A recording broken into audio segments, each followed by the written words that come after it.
نہ یہ ڈالر کو کنٹرول کر سکے، نہ یہ مہنگائی کو کنٹرول کر سکے، اس سے زیادہ منحوس حکومت پاکستان کی تاریخ میں آج تک نہیں آئی۔ ٹیکس کا طوفان کھڑا کر دیا ہے، مہنگائی کی سونامی میں عوام ڈوب رہے ہیں۔ افسوسناک خبر ہے کہ حکومت نے پیٹرولیم مصنوعات کی قیمتوں میں اضافہ کر کے عوام کی مشکلات میں مزید اضافہ۔ عوام کے اوپر آج پیٹرول بم جو ہے وہ بجلی بن کے گرایا، پیٹرول پمپ بجلی بن کے گرایا۔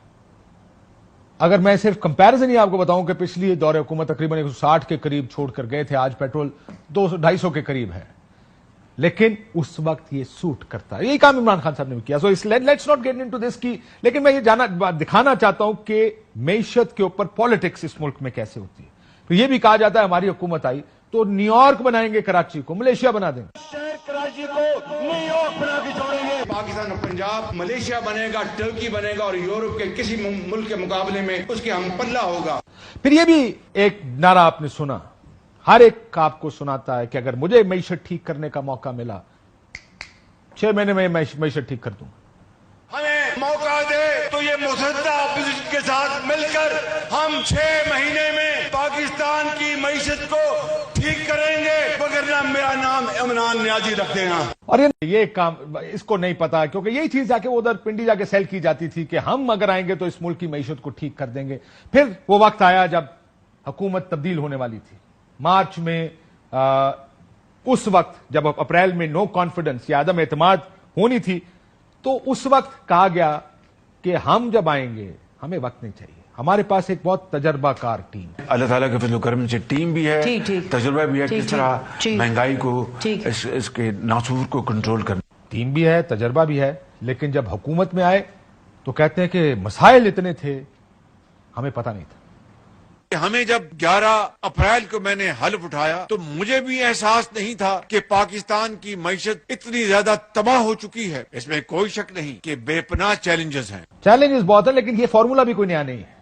2013 کی الیکشن سے پہلے میاں صاحب جب اپوزیشن میں تھے انہوں نے بھی یہی کہا تھا کہ ٹیم تو صرف ہمارے پاس ہے، ہم آئیں گے ہمیں سیکھنا نہیں پڑے گا، فوراً کام شروع کریں گے۔ میں یہ سمجھتا ہوں کہ ہمارے پاس اللہ کے فضل و کرم سے ایک ٹیم ہے، تجربہ کار لوگوں کی ٹیم ہے۔ پہلے دن جا کے میں یہ بریفنگ نہیں لوں گا کہ کون کون سے محکمے اتنے اخراجات ان کے بڑھ گئے ہیں تو ان کو کیسے کم کیا جائے۔ ہمیں پتہ ہے کہاں بڑھ گئے ہیں، کیسے کم کرنا وہ بھی ہمیں پتہ ہے اللہ کے فضل و کرم سے۔ اور پھر اس وقت بھی جب حکومت میں آ گئے تو پھر بھی وہی جملہ پر ابھی شہباز شریف صاحب کا جو آپ سن چکے ہیں کہ ہمیں نہیں پتا تھا کہ حالات اتنے خراب ہیں۔ میں نے ماہ جون کے آغاز میں وزارت عظمیٰ کا حلف اٹھایا تھا، لیکن حکومت سنبھالنے کے بعد معاملات کو قریب سے دیکھنے کا موقع ملا تو معلوم ہوا کہ حالات میرے اندازوں سے کہیں زیادہ خراب ہیں۔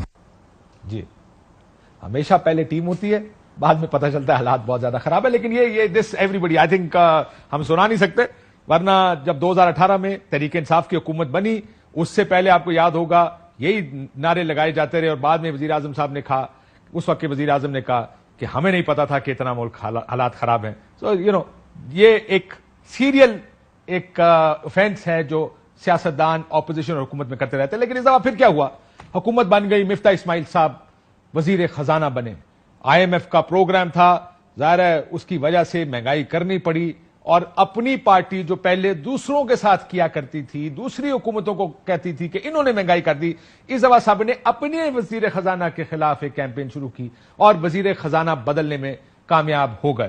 مفتاح اسماعیل نے استعفیٰ دیا، اور جب ڈار صاحب آ رہے تھے تو اس وقت پھر ایک اور خواب دکھایا گیا کہ اب ڈار صاحب آ رہے ہیں، ایک مرتبہ پھر سب اچھا ہوگا۔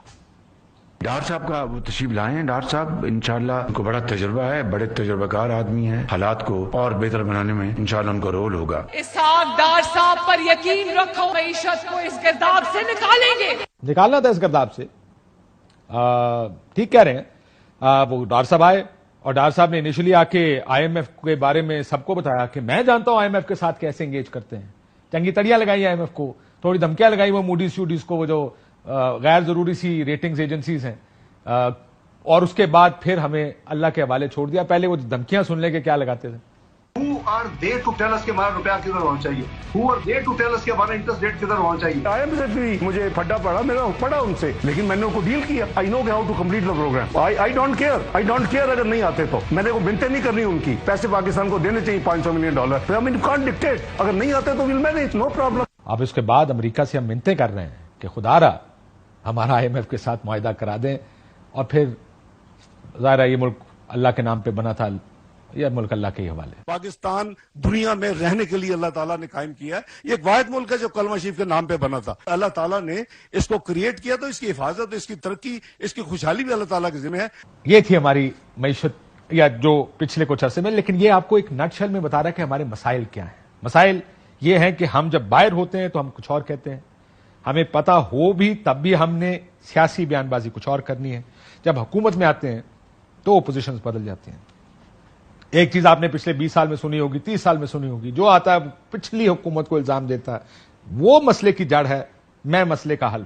جب وہ جاتے ہیں آنے والی حکومت یہی بیان بازی دوبارہ شروع کر دیتی ہے. لیکن اب مسئلہ, وہ کہتے ہیں نا مختاریا گل ود گئی ہے. ہماری معیشت کی حالت اب جدھر آ گئی ہے, ایسا لگتا ہے کہ 70 سال میں بڑے حالات خراب تھے, لیکن ڈیفالٹ کے نعرے جس طرح اب حکومت کے اندر سے لگ رہے ہیں اس طرح کے نعرے نہیں لگا کرتے تھے. IMF نے ہاتھ کھڑے کر دیے ہیں, معاہدہ ہونے کو نہیں دے رہا. ہمارے مسائل ہیں, ہم ریفارمز نہیں کرنا چاہتے, ہم وہ کام نہیں کرنا چاہتے جس سے معیشت ٹھیک ہو. ہم صرف چاہتے ہیں کہ کسی طرح ہم بیان دیں اور وہ ہو جائے اور معیشت ٹھیک ہو جائے. ہم صبح اٹھیں, کسی جگہ سونا نکل آئے, کسی جگہ سے تیل نکل آئے, ملک ٹھیک ہو جائے, کیونکہ جو اس کے علاوہ ہمیں کرنا ہے وہ مشکل, اصل مشکل فیصلے کوئی نہیں کرنا چاہتا. شبر زیدی صاحب سے بات کرتے ہیں, وہ بھی خطرے کی گھنٹیاں بجا رہے ہیں. دیکھتے ہیں کہ وہ کیا دیکھ رہے ہیں کہ اگر IMF نہ ہوا, پلان A اور پلان B, اب تو کہا جا رہا ہے $20 ارب ہمارے دوستوں نے کمٹ کیے. اس کا بھی ایک بیک گراؤنڈ آپ کو بتا دوں, پچھلے دور حکومت میں بھی اس طرح کے پیسے کمٹ کرنے کی یا کہا گیا تھا کہ بزنس کے اندر انویسٹ کیے جائیں گے, تو ہماری کیپیسٹی اور ہماری کمپیٹنس, ہم وہ راستہ ہی نہیں دکھا سکے کہ یہ پاکستان میں انویسٹ کہاں کرنے ہیں پیسے. ابھی ایک اور فورم نیا بنا ہے, وہ فورم اور وہ فورم دیکھ کر لگتا ہے کہ جو انویسٹرز ہیں وہ بھی چاہتے ہیں کہ جو ہمارا ادارہ ہے فوج کا, وہ اس کو ٹرسٹ زیادہ کرتے ہیں کہ جب یہ ہوں گے تو پیسے انویسٹ پاکستان میں ہوں گے. سیاستدانوں پہ شاید پاکستان میں ٹرسٹ بھی کوئی نہیں کرتا.